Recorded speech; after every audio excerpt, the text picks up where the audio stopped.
Hello, this is CC Cycle 2, Week 17. We are starting with the area of a square. The area of a square equals the length of its sides squared. So we're going to keep with the same tune of 99 bottles that we started last week with the area of a rectangle. We're also going to keep that tune into next week with the area of a triangle, so we have it all together for our area measurements or area formulas. So last week we started with the area of a rectangle equals length times width. This week it's the area of a square equals the length of its side squared. The area of a square equals the length of its side squared. And that is math. For English, we're learning about a noun. And a noun names a person, place, thing, activity, or idea. So we sang that with the idea from YouTube user Seth to the tune of I'm a Little Teapot. So a noun names a person, place, thing, activity, or idea.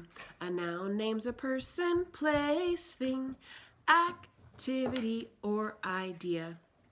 And in class, we used our pointer to point at all these different things on the board as we sang the song. So a person was a little stick figure, and then we have a place, a house, we had a cup for a thing, an activity was somebody running, and then an idea was the light bulb going off, light bulb turned on. So we just pointed at all those things as we sang the song. A noun names a person, place, thing, activity, or idea. For history, tell me about World War II leaders.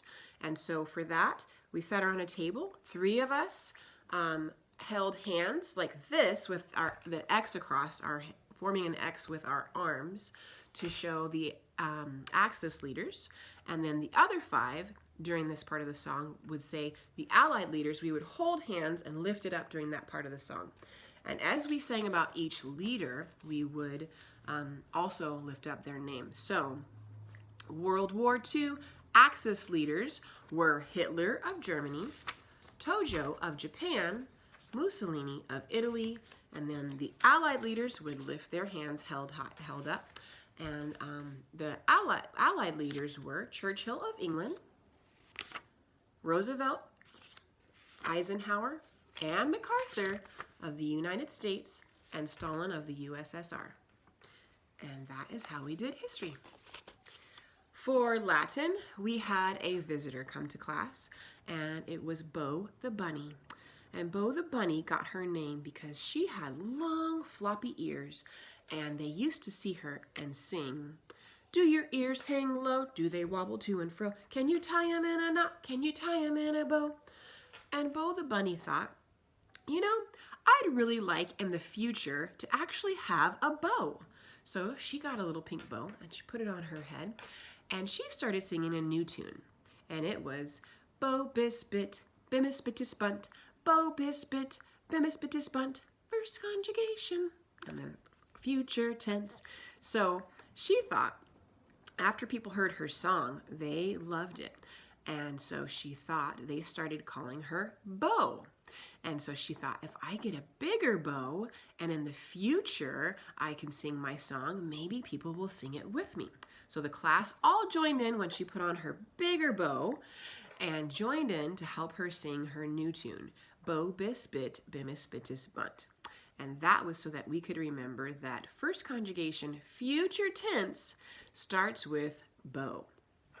That's Latin. For a timeline, we have Napoleon crowned Emperor of France. We have the liberation. We're going to start like this with some S's for South America. So the liberation of South America. This is the sign for saved, so we do that for liberation. We have the War of 1812, same sign we did in the past for that war. That war was won with lots of explosions and bombs, so that's why we do this the sign for bombs in there. Then we have the Missouri Compromise, which was an agreement. So we do touch our head for the sign for thinking, and we're thinking the same. So we bring our fingers together. The Missouri Compromise. Then we have immigrants flock to America, sign for America. Then we have the Monroe Doctrine, which is where we spread our country from sea to shining sea. And so we take our hands like this, and then we expand it out to the edges. And that's the Monroe Doctrine. For Romantic period of the arts, it was a time characterized by lots of emotion.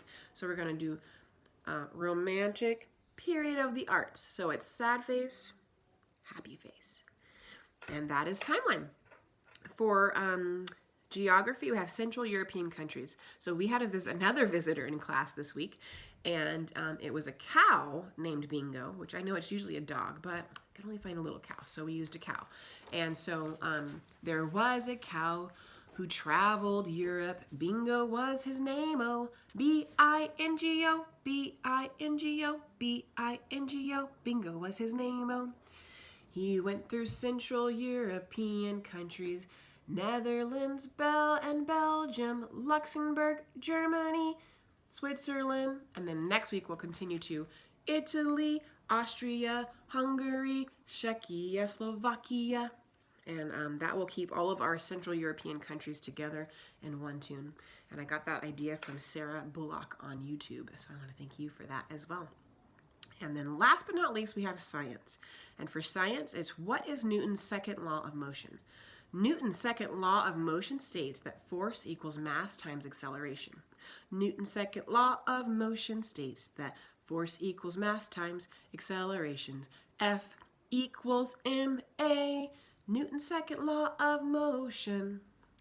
And that is from Robin Young on YouTube. So many great ideas on YouTube. Thank you all for sharing.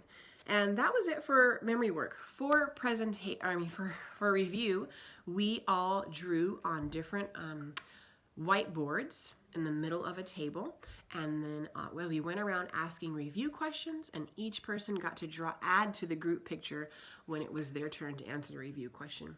And then by the end of review, we all had one big class picture, and that's how we did review.